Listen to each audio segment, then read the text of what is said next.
ships than there are boosters because the booster actually, even though it's gigantic, will come back in about 6 minutes. Excitement guaranteed. So it only takes about 2 minutes on ascent and then about 4 minutes to return. So you'll know soon. The ship has to complete at least one orbit around Earth, and sometimes maybe 3 orbits or more. And each orbit is 90 minutes. So the ship is probably, reusable about every 6 to 8 hours. That's why we say sort of 3 times a day for the ship. But in theory, the booster is capable of being reused every hour. So the propellant pumps are designed to fill the rocket in about half an hour.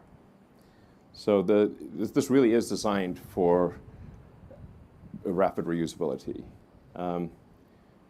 So if you can do roughly a million tons to Earth orbit, that's comfortably over 100,000 tons to the surface of Mars, maybe 150,000 tons, depending on how good the landing system is. So now you can only go to Mars every 2 years.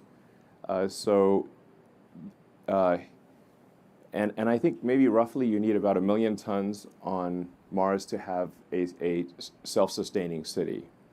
But the critical threshold, I think, for Mars is to have a city that is self-sustaining. It's going to be incredibly difficult to make a self-sustaining city because if it's missing any ingredient at all, however minor that ingredient is, then if the ships from Earth stop coming for any reason, the city will die out. So the critical threshold to pass one of the most important great filters for any species is to have the other planet no longer dependent on the original planet. So I don't know exactly what that tonnage is, but I suspect it is at least, if one tries to get the right order of magnitude, about 1 million tons. Hopefully it's not more than that. Starship is capable of doing that. It's capable of getting 1 million tons to the surface of Mars and creating a self-sustaining city. And I think we should try to do that as soon as we can. The window of opportunity may be open for a long time, and I hope it is, but it may also be open for a short time.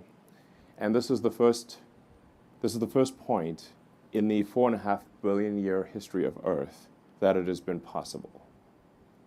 I mean, let that sink in. Or if there's a sink, let it in. Still knocking at the door. I mean, it's a sentient sink. Let's face it. Come in.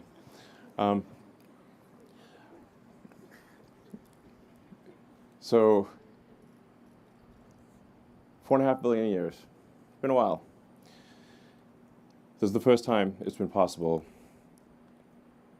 We need to seize the opportunity and do it as quickly as possible.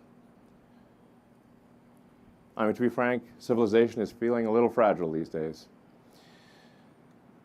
And like I said, I'm an optimist, but I think we've got to protect the downside here and try to build that city on Mars as soon as possible and secure the future of life.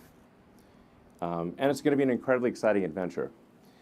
Now, the sales pitch for going to Mars is that it's going to be cramped, dangerous, difficult, very hard work. You might die. And that's the sales pitch. I hope you like it.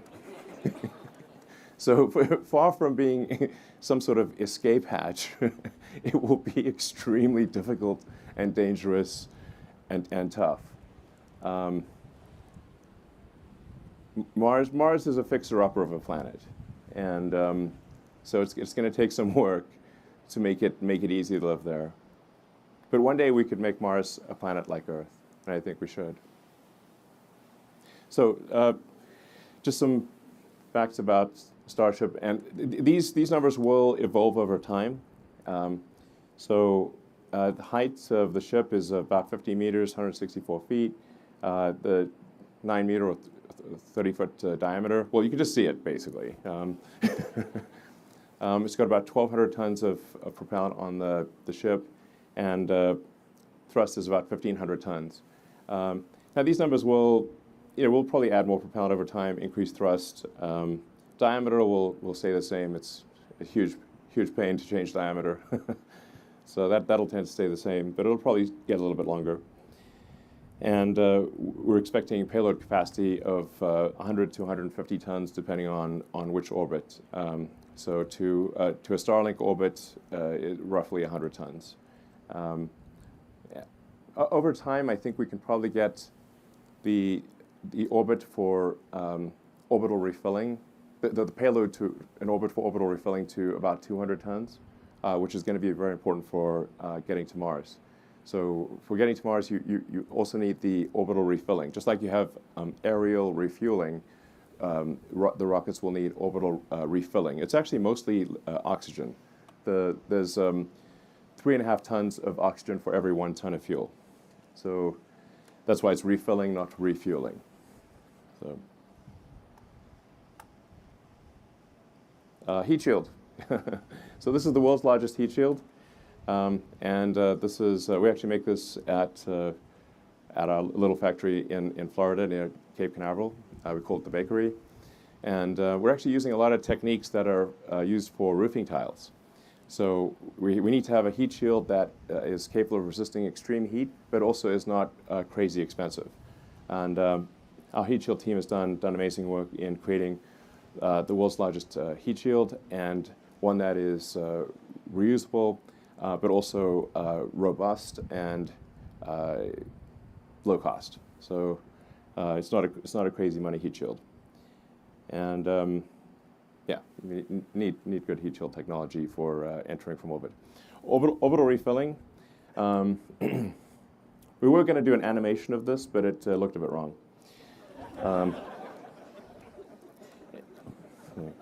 It is a fluid transfer.